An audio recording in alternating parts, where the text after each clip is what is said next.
Chapter 16. Mr. Gold Tooth. The Dong Si Hot Pot restaurant was bustling with patrons, the steam from the boiling pots filling the room and the clinking and toasting of drinks punctuating the air non-stop. We found an empty table tucked away in a corner to sit down. Gold Tooth kept refilling my drink, prompting me to think he was trying to intoxicate me to extract some information. I quickly interjected, "Mr. Gold, this strong baijiu is too much for me. I have a low tolerance. Better to stick with beer." While munching on our meal, the conversation turned to tomb raiding.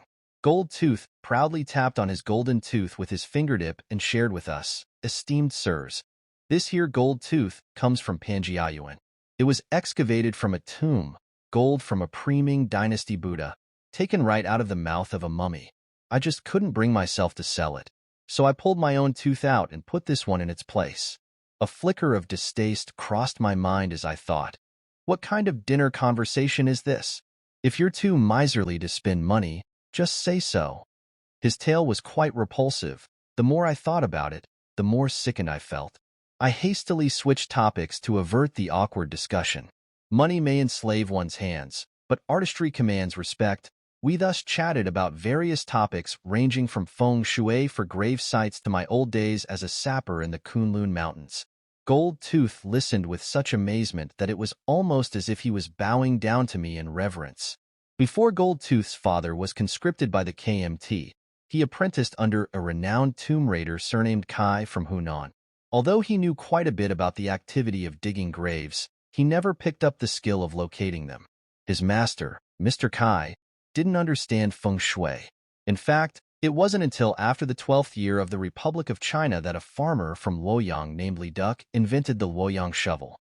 Before its invention and subsequent rise to popularity, their school primarily relied on their sense of smell to locate tombs, avoiding tobacco, alcohol, and spicy foods to maintain their acute olfactory senses. They would drive an iron probe into the ground and smell it after pulling it out.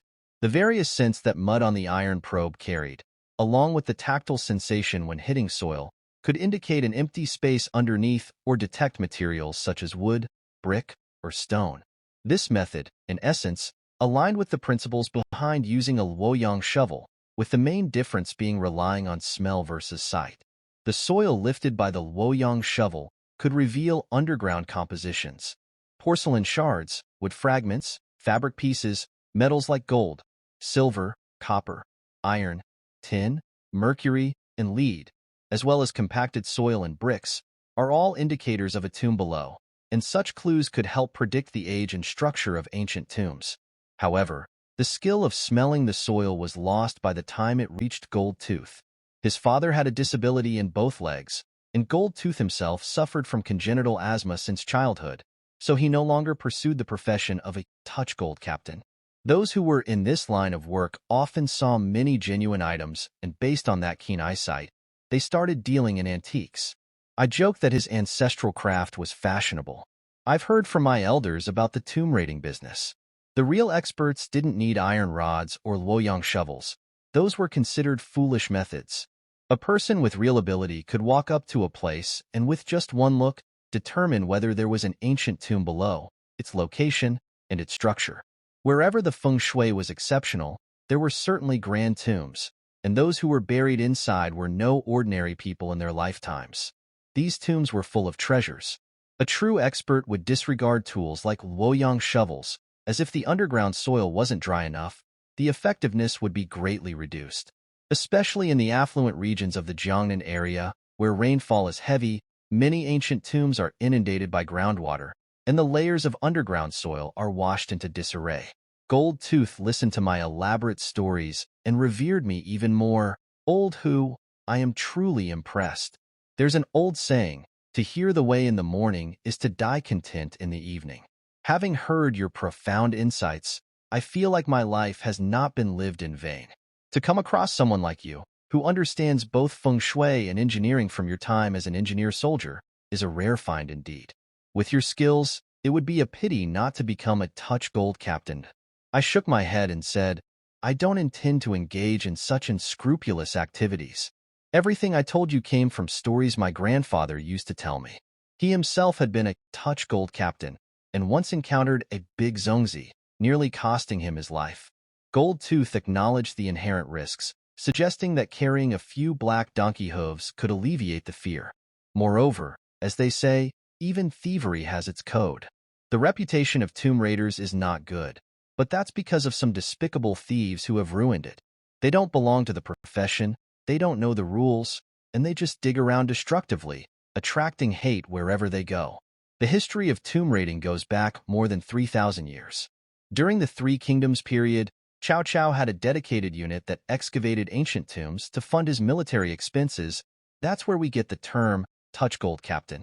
Before the liberation, this profession was divided into 4 sects: the North, South, East, and West sections.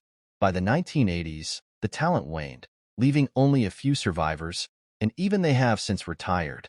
The younger generation today is mostly made up of idle folks from the countryside, who band together in droves to dig up graves. They have no understanding of the rules, like take only 2 from 3, offering 3 sticks of incense, blowing out the lamp before touching gold. Alas, they have destroyed so many good things. Gold Tooth sighed for a while and said to us, "I've been dealing with stuff in Panjiayuan for years. If you two come across any good items in the future, I can help you connect with buyers. Just talk to them yourselves, and if a deal is made, just give me a little commission." All the while, Fatty was busy eating and drinking. About 80% full, he suddenly remembered something and took out the piece of jade he had on him for Gold Tooth to appraise, wondering how much it might be worth. Gold Tooth looked over the jade and sniffed it. "Fatty, this is some fine jade. It's at least 1,000 years old.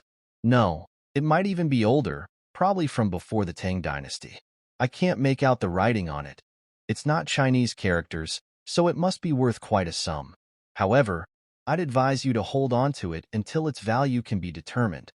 Otherwise, you might end up selling it for too little." "Where did you get this piece of jade?" Fatty, enthusiastic about his family's history, said, "Speaking of its origins, that's a long story, like a child without a mother. Let me put it this way. The jade was a gift from an old comrade of my father's who was involved in the Huangma uprising. This comrade was a top leader in the Wild Army, and during a mission into Xinjiang, his troops encountered a gang of bandits. Those bandits had a death wish coming up against the number 1 leader's paramilitary guard. It wasn't more than 5 to 6 minutes before over 100 bandits were wiped out. While searching the battlefield, they found this jade on the leader of the bandits. The number 1 leader gave it to my father as a souvenir. I'm not sure about the jade's history before that. We continued drinking until past midnight before parting ways. As we were saying goodbye, Gold Tooth gave each of us a hook-shaped object. It was over 1 inch long, glossy black, and extremely hard, and bore 2 characters in seal script that seemed to spell touch gold.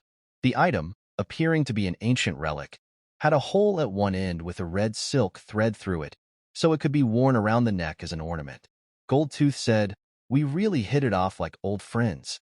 These are amulets made from pangolin claws.